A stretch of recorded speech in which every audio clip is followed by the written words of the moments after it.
Ayan ng sushi bake. Ayan po. Yan lang po ay salmon, may bell pepper, tapos tinimplahan ko lang po ng sesame oil, black powder paper, tapos yung honey, tapos kunting patak ng lemon, tapos soy sauce dahil wala po siyang kuan. Tapos itong ganito, seaweeds. So, ayan po. Tapos yung kanin na medyo may lagkit-lagkit ng konti.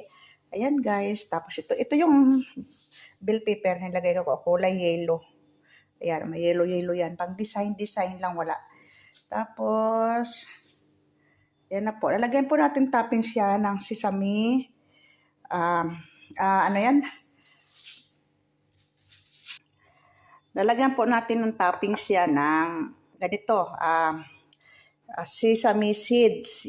Yan. At saka, alam mo yon yung avocado. Slice na avocado. Then, lagyan natin ng mayo ketchup. Ayan po, yung medyo maanghang. Mayo ketchup na may sili. Ayan po, masarap na po yan guys. Ayan po yung sushi bake. Ilalagay po natin yan doon sa oven ng mga 20 minutes.